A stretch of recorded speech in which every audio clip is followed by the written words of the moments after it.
Welcome to Asian Pulse. I'm your host, Shannon Permal. We're broadcasting from the traditional unceded territories of the Kwantlen, Silvertooth, and Squamish Nation. August 31st is International Overdose Awareness Day. This is the day we remember all those young men and women who are no longer with us and who lost them to illicit drug or overdose use. Month of September is Overdose Recovery Month. Did you know that we have lost 1,096 youth due to illicit drugs in the Metro Vancouver area in just 6 months from January to June of 2022?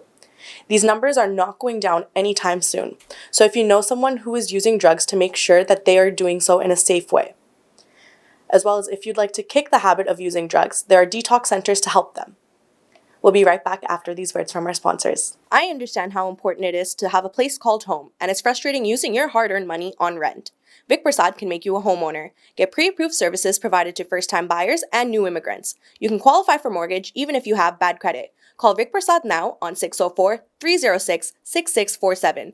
Vic Prasad is associated with Craft Mortgages Canada Incorporated. I understand how important it is to have a place called home, and it's frustrating using your hard-earned money on rent. Vic Prasad can make you a homeowner. Get pre-approved services provided to first-time buyers and new immigrants. You can qualify for mortgage even if you have bad credit. Call Vic Prasad now on 604-306-6647. Vic Prasad is associated with Craft Mortgages. For astrology service, life horoscope, and fortune telling, marriage problem, love problem, divorce problem, money problem, personal or business, all types of puja and havan. Call Pandit Lakshminath Guruji 1604-849-4872, serving Alberta and BC. Arvind's Curry and Cocktail, Indian cuisine. They do catering for all occasions and they do free delivery. Please call 604-515-1070. Address is 420 6th Street, New Westminster. Open 7 days a week from 11 a.m. to 9 p.m. For deliveries, call 604-515-1070 or arvindscurry.com. Thank you, sponsors. If you'd like to highlight your business on our show, please email it to us at asianpulse@gmail.com. Now we have Alicia Ram, who works with people on the streets to help them and get them educated on illegal drugs. So please have a look. In our studios today, I have program director or manager, you want to call it, from Engage Committees. And this is an organization in Surrey. And today what we are going to be talking about is August 31st is the World or International Overdose Prevention Day. And that is just around the corner. Do you know, between January to June, we have lost about 1,095 youth. And this thing started in 2016. In 2016, there were only 99 people were killed with overdose. In 2022, it's about 2,200 people we lost due to overdose. And this month or half a year alone, we have close to 1,100. So this year will be another record-breaking year for the people that are dead with tilted drugs, illegal drugs, and overdose. So for that, we are here to educate you and talk about what is overdose, why people use, what should you be watching for, because you also work, Alicia Ram, right? Yes. And she's the program director of Engage Communities. And we will talk, first of all, what is Engage Communities. Thank you for coming in. Thank you very much for having me. Yeah, sorry I had to say all these things. So talk a little bit about the last time we got you on the show. It was a while back. Mm-hmm. And so you are still working with youth or overdose prevention on the streets? Yes, that's correct. And so I'm the program manager, as you mentioned, for Engaged Communities Canada Society. We're a registered nonprofit organization that provides a variety of programs and services to various underserved communities throughout BC, but particularly in the Lower Mainland and Fraser Valley regions. Some of the work that we do is definitely with youth, of course, as a focus, but also we do focus on other populations as well, such as racialized communities and unsheltered populations. One of the programs that we run is in the realm of overdose prevention that we discussed when I was previously on your show. And so that is called the Salmon Project.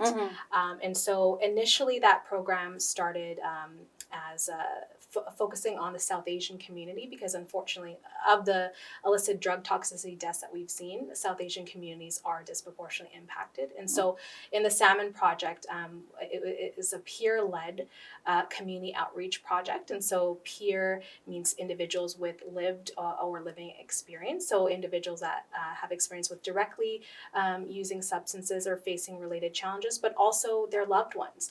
And so these individuals, including myself, would go out into the community to various sites, parks, places of worship, but also we have kind of structured presentations in person and also webinars online as well, where we provide or bring awareness to illicit drug toxicity that we're seeing in our province, but also provide education and training on how to recognize a drug poisoning and how to respond as well. I was going to ask you what got you into this. Why did you?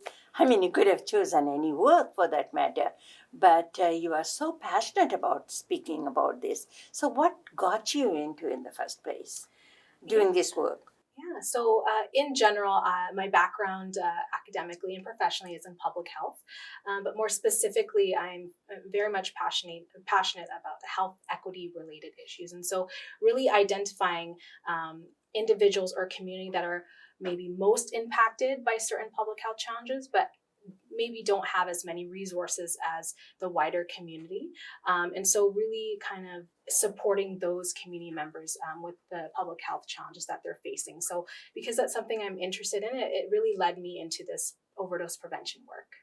Did you know anybody in your own experience with your friends, family that you lost due to overdose? So unfortunately, yes, friends, family members, but also in my work in the community, we come to build relationships with community members, and unfortunately, and they become part of your family. Of course.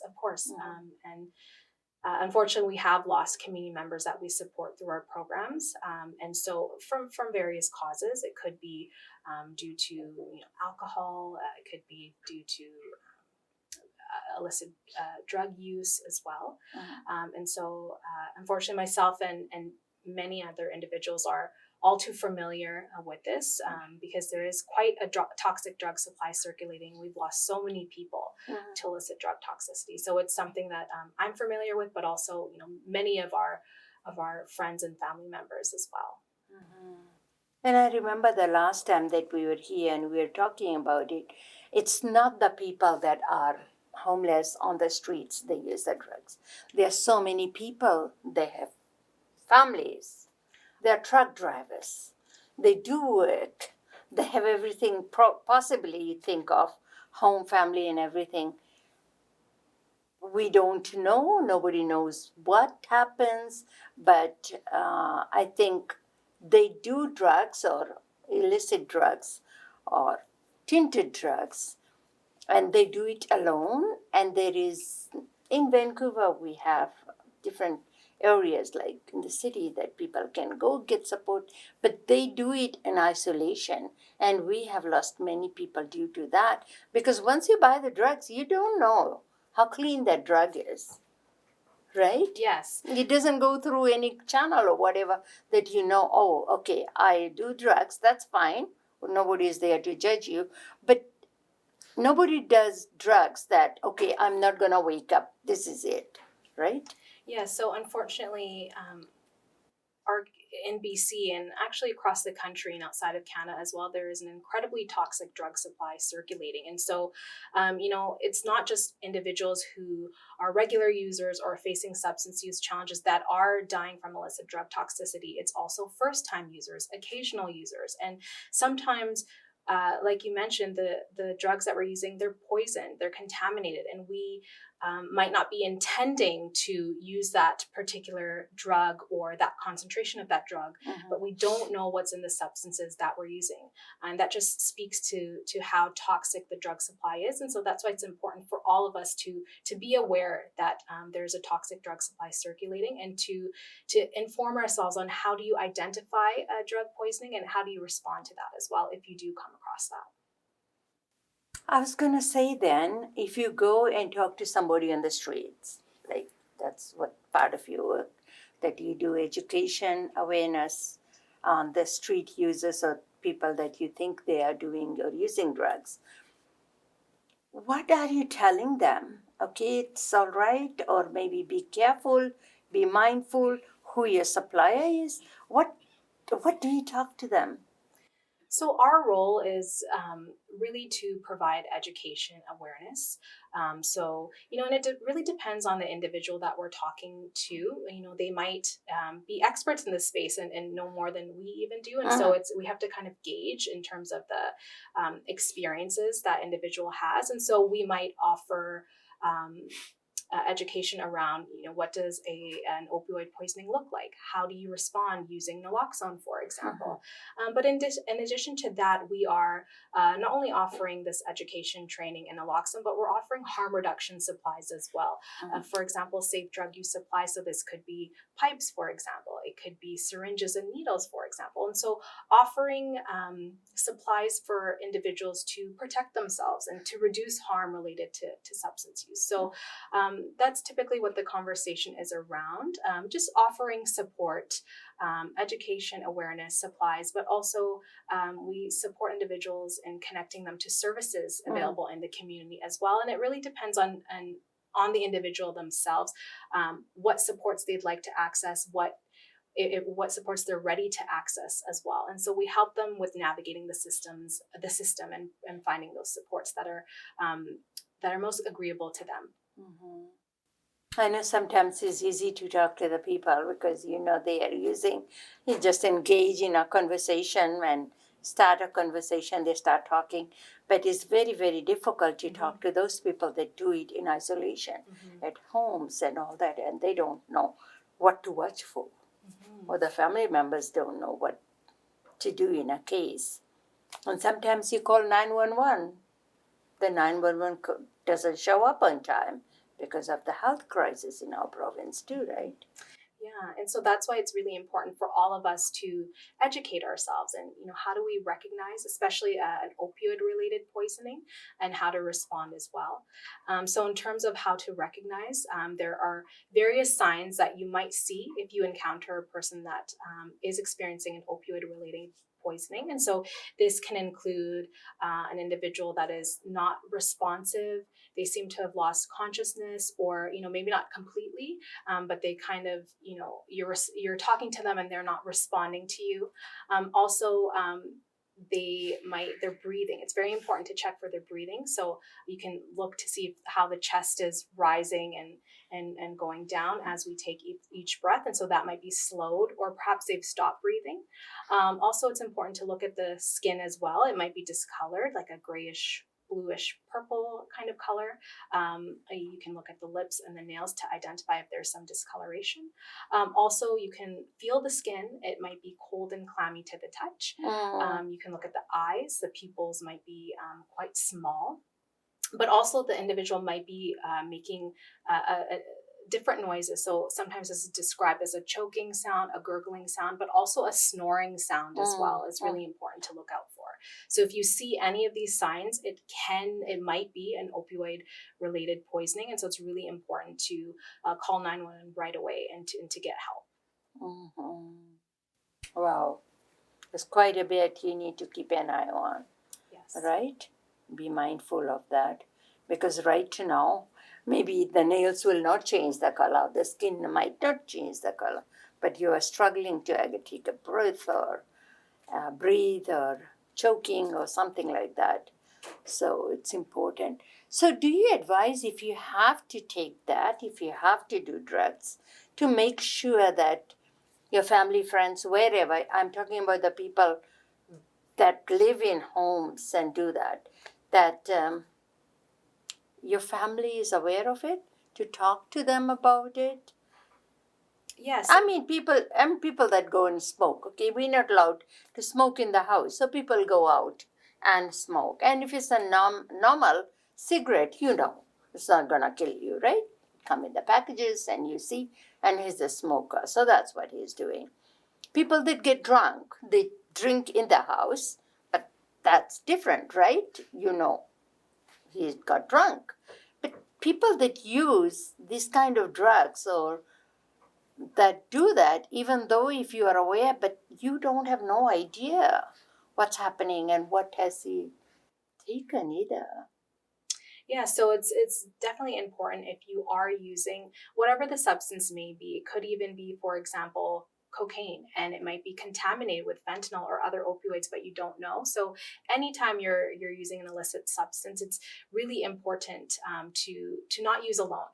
So to make sure that there is individuals around you or someone that will come and check up on you, just in case, unfortunately, if you do experience a drug poisoning, that they can help you and also call for help.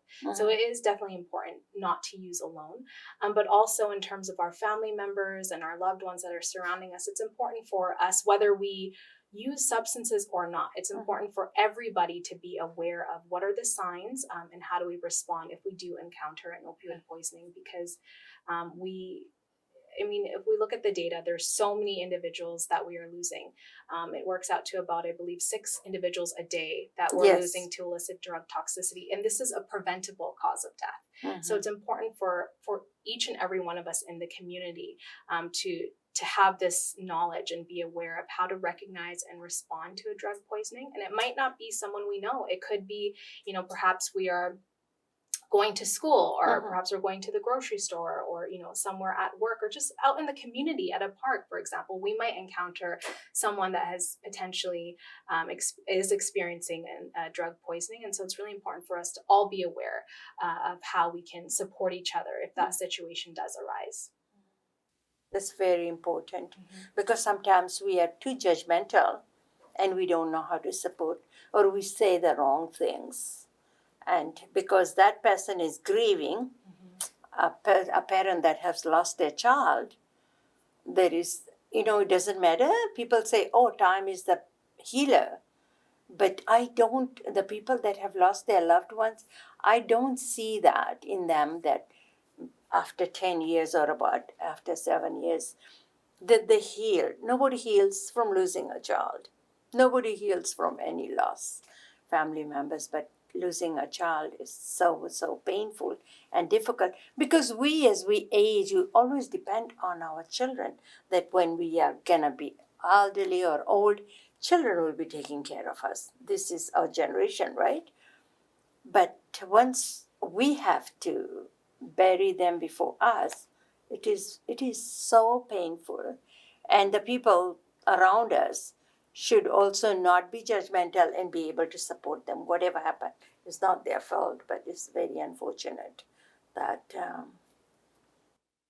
lost a child this way. Incredibly unfortunate. And if you are in that situation and you feel that there aren't people in your family and friends that you can turn to, and you don't have a safe space, there are supports and resources in the community, for example, counseling services that you can access as well. And in that way, it's a neutral individual where you can talk to them about anything that you're grieving, or any difficult experiences that you're going through, and to get the help that you need, because it's important. There's, especially in the South Asian community, family is such a huge part of our culture, and if one person is experiencing a difficult time, the entire family experiences those difficulties as well. And so it's important that if you do know someone that is using substances, or if you've lost someone from illicit drug toxicity, that you take care of yourself as well, and reach out to your loved ones. And if you don't have those supports available, then definitely reach out to services in the community that are available to you. What would you like to say? Because, like I said, 31st of August is International Overdose Prevention Day, and September 1st comes, then it becomes a whole month of recovery days, right? They have events and get together and forums to talk about drug recovery and all that. What would you like to say to the people that are listening to you now? I would just encourage everyone to please educate yourself, and to to seek out resources where you equip yourself with how to recognize and respond to an opioid poisoning in particular. And so the Salmon Project does have a website, salmonproject.ca, where we've collected resources in both English and Punjabi on there as well, that walk you through, how do you identify an opioid poisoning? How do you respond using naloxone? But also, other than websites, you can also download mobile applications onto your phone. And so there's one that's a community led initiative, a mobile app that was developed, and it's called the Overdose Intervention app. And so it's an app that's free to download if you on Google Play and Apple Store if you have an iPhone or an Android phone. It is available in multiple languages, and it also walks you through how do you identify an opioid poisoning, how to respond.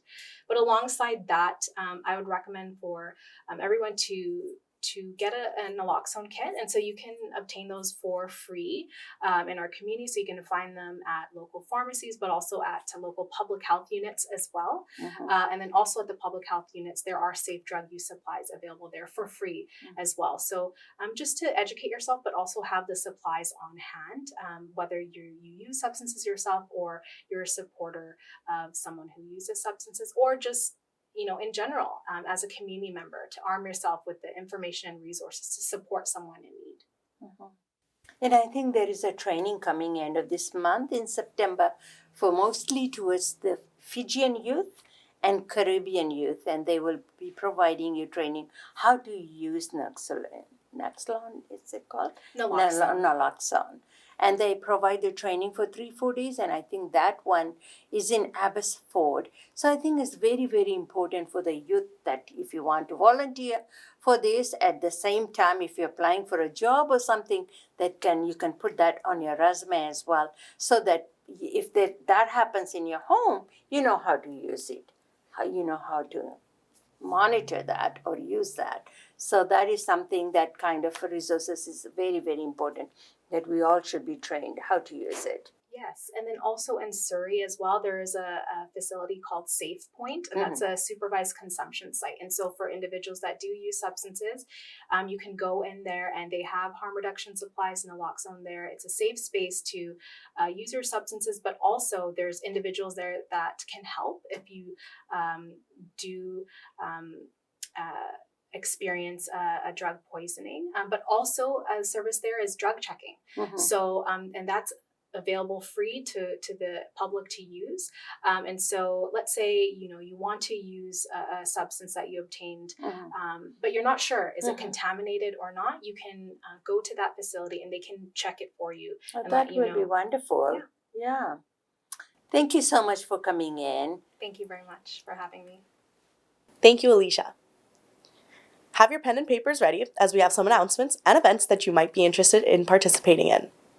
The Canada and USA CALSA X Students Reunion is taking place at Bollywood Banquet Hall in Surrey on October 1st at 5 p.m. For more information, please call 604-537-5123 or email umagrant02@yahoo.ca. The ticket for this event is $40 per person, and all proceeds from the function will go to Khalsa College in Ba, Fiji Islands. PIC Society is celebrating its 35th anniversary on September 16th at 6 p.m. at Reflections Banquet and Conference Center in Surrey. All proceeds from this event will go towards Guru Nanak Diversity Village, and for more information or tickets, you can call PICS at 604-596-7722. Cloverdale District Chamber of Commerce is organizing Surrey Hospice, an annual golf on September 14th at Northview Golf Club. This event allows sponsors and supporters to come together for a great round of golf and for first-class dinner. For more information, you can call Anne Robinson at 604-574-9802. The 11th Annual Mushtari Begum Indian Classical Festival is on September 24th at 6 p.m. at Massey Theatre in New Westminster. For tickets, please call Massey Theatre or visit their website at www.masseytheatre.com/11 Mushtari Begum Festival. Open house on September 15th and 17th from 1 to 6 p.m. Learn more about Chartwell experiences at their open house. Drop in, look around, and ask the questions about living at Chartwell Imperial Place. The address is 13853 102 Avenue in Surrey. For more information, you can call 778-735-0541. Sahas Community Service Society provides a helpline for people who are in crisis and in need to talk to someone. They offer critical support, information, and resources for individuals and families in need. The number is 604-900-9221. Everything will be kept confidential. The Canadian Federation of Fiji Organizations is hosting their second annual Community Awards Gala, which is happening on Sunday, October 16th at Kanna Banquet Hall. Nominations are open for the Community Leader Award, Organization Leader Award, Innovative Business, Youth Volunteer Service Award, Wedding Anniversary Celebrations, and the Centenarian Award. Deadline is August 31st. For more information and applications, you can visit www.cfofo.ca or contact Shannon Permalt at 778-709-2853, or you can email us at info.cfofo@gmail.com. If you have any events coming up in your community that you'd like us to promote, please send it to us at asianpulse@gmail.com. We ran out of time for this week, but hope you enjoyed it as much as I do bringing it to you. If you'd like to support the show by being a sponsor, you can contact Camilla Singh at 604-537-5123, or again, send an email to us at asianpulse@gmail.com. Before I go, I'll leave you here with these thoughts. If you want to see the brave, look to those who can return love. If you want to see heroic, to those who can forgive. Credit by the Bhagavad Gita. If you missed our show today, you can watch it again on Thursday at 8:30 p.m. and Saturdays at 5:30 p.m. on Channel 4. And if you're in Calgary, that'll be Channel 10. Thanks for spending a part of your day with us. I'm your host, Shannon Permal. Stay safe and stay healthy, and see you all next week. You can watch our shows on YouTube by going to Asian Pulse TV. See you all next time.